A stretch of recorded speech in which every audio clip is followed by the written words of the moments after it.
Hello, my name is David Webb, and this is a video for Dweebovision. I am a Scrabble grandmaster, and in this video I am going to analyse some of the positions that came up in Dweebovision 222. This is the game, and the first move I want to look at is this one. If we have a look at the choices, my play was try for 13, keeping A, D, E, R, but Tiada was available for 32 points with a rack leave of A. So playing try was a sacrifice of 19 points. And I wasn't sure during the game if that sacrifice was justified. Let me run the simulation. And that's 1,000 iterations. And Tiada was a better play than try by 3 points of equity. So, how to explain that? Tiada scored 19 more points, but it gave back 16 of those points in rack leave. So ADER is 16 points better than A. Now, it's not obvious that that is the case. If you look at tile evaluation charts, you'll have an E worth maybe 3 or 4 points, an R and an A worth maybe 1 point, and a D maybe 0. That certainly doesn't add up to 16. But what you have on top of that, though, is synergy. And ADER are highly synergetic. They will feature in a lot of bingos. And you've also got the fact that you've got 4 good tiles. The more good synergetic tiles you have, the closer you are to having a bingo on your next rack. And you can see that in the equity difference in this simulation.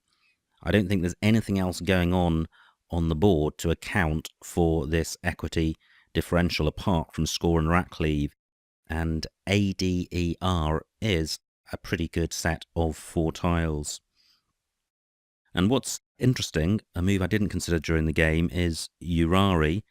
It's sort of similar to try in that it scores about the same, and the reason for playing it is because of the rack leave. But you would think that a rack leave of DERT is worse than a rack leave of ADER. But have a look what's going on here.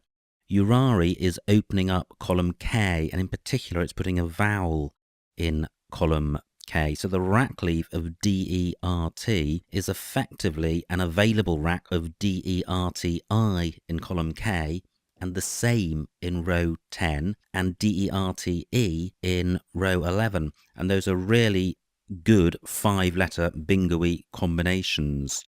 So although DERT looks slightly worse than ADER, the reason it scores better is that it's opening up another valuable bingo lane on this board. My play of try, although it's keeping a good rack leave of ADER, is not really opening up any new bingo lanes. It is opening up row 2, but specifically for a bingo or bingos with T in exactly 6th place. So that's not as useful as a floating I in the middle of the board. So that's that move. The next one I wanted to go through, well, it's the very next move, but look what happened before that next move. It's shown here that my opponent has passed, but what he did do was phony. So I knew his rack. This is his rack, DENTZ blank blank. And if we have a look at the choices, he played Detonize the phony, but what he could have done is played the bingo tendons down here, and effectively the same bingo with the blanks occupying different places, plus he had the bingo unitized across here.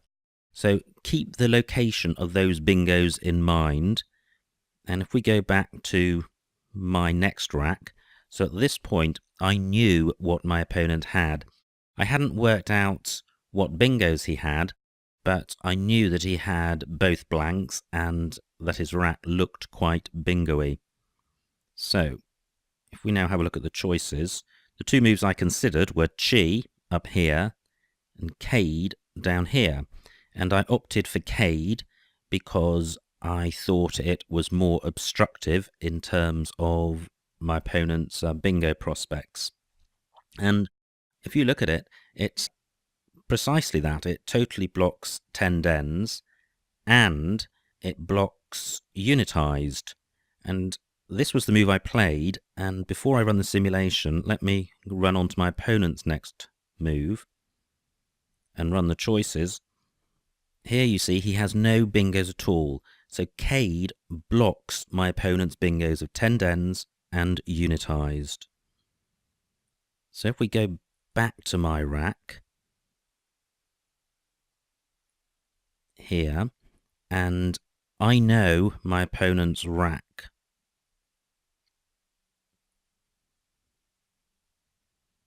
Let me just refresh my memory. It's Dent Z blank blank. So down here, I can specify his rack before I run the simulation.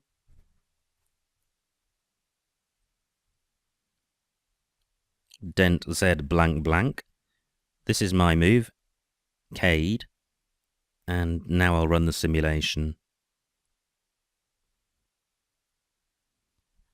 Okay, well that's 500 iterations, and look at the results. Cade is not the best play. Chi is better.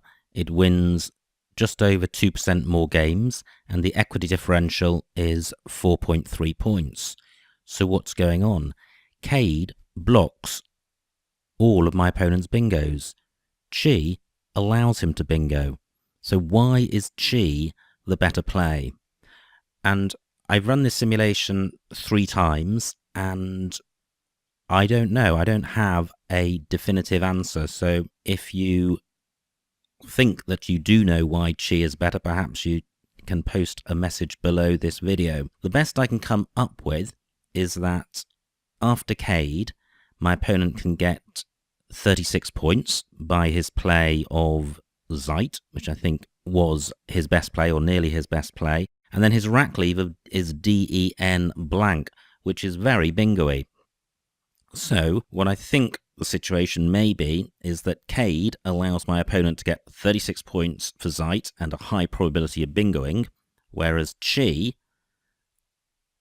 allows my opponent to get his bingo down, but then he's drawing 7 random tiles and he's burnt both blanks in one move.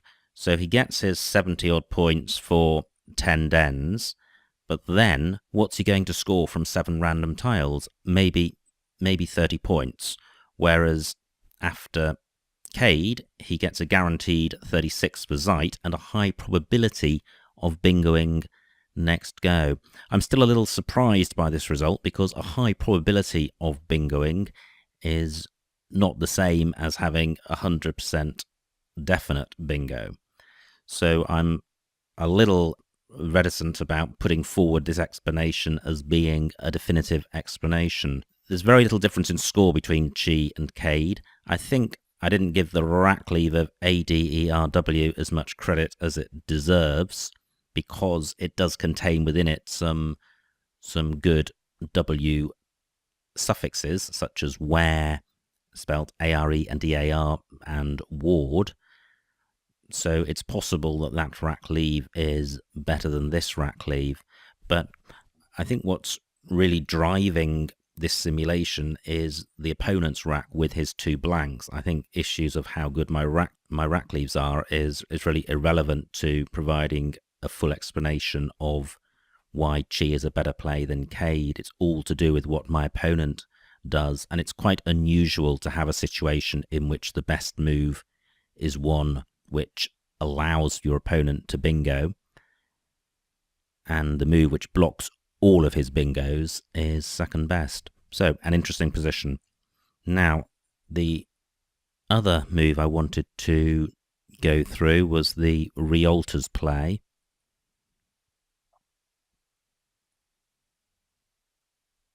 And this was where Tolerates was a move I didn't see, and it scores 80 points, and my play was Realtors. So I'll just get rid of this specify opponent's rack. I think at this stage he has played his blank. Let me just check. No, he hasn't. He's just about to with majoring, so I'll give him back his blank. I think he's played everything else that he had on his rack. Yes, he has. So, now to run the simulation.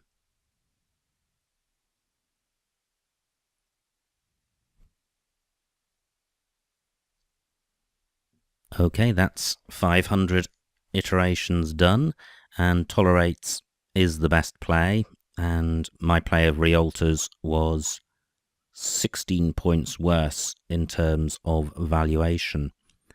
And that equity loss of 16 points was the biggest error I made in this game. I have already analysed the entire game, and this was the move on which I lost the most points of equity.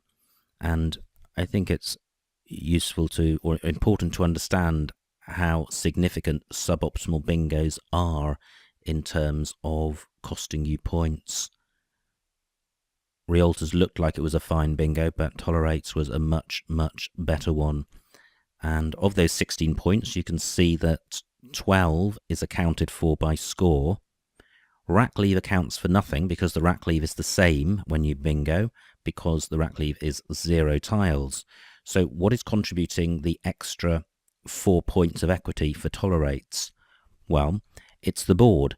Look at Realtors. It's providing access to a 9-timer in row O, but more importantly, it's providing 5 floaters, LTERS, which are available in many positions as a floater for a bingo. If you look at Tolerates, you've still got the same floaters, but they're restricted to being in first or second or third position, so they're less flexible as floaters. And because these are highly bingo-y floaters, I suspect that accounts for some of the difference. Also, going back to Realtors, look at the S. Not only is it providing the availability of a 9-timer, which I don't think is hugely influential on the results, but it's enabling my opponent simply to play in column O, a non-bingo play ending in S, which was not available after Tolerates. So I think it's all of these board position features which account for the additional 4 points of equity that Tolerates generates. And one thing which should be mentioned is that the equity differential of 16 points in this case, although it is an average, that average reflects huge variations.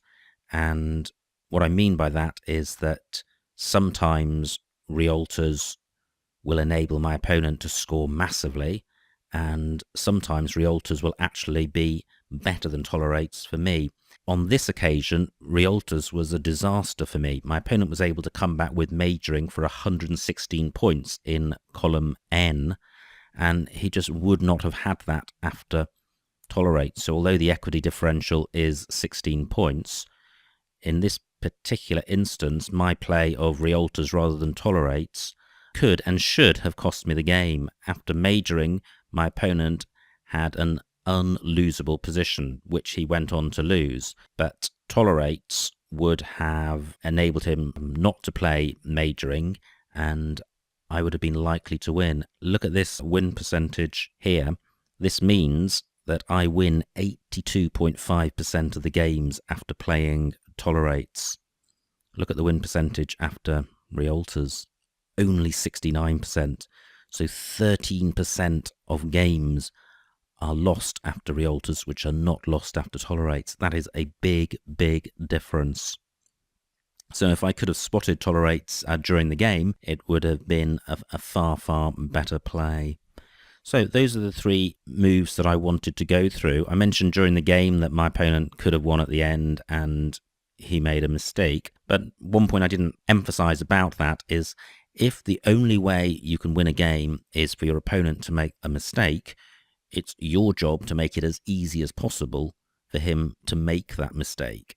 And I think Fenn probably achieved it because it looked innocuous, it scored well, it blocked his play of Ivy and Mai, and it didn't block his alternate play of Yogi. So having blocked his play of Ivy, Yogi is his natural thought, and he's got to break that natural thought, give consideration to the 4 constants on my rack, look around the board, see where I could play it, identify the scamp spot, and then block it. So the fen play made it possible for my opponent to make an error. So that's what you need to do. Make it as easy as possible for your opponent to make an error if you're in a position where that's the only way you can win. So that completes my analysis of a few of the positions from this game. I hope you found it interesting. My name is David Webb, and this has been a video for Dweebovision.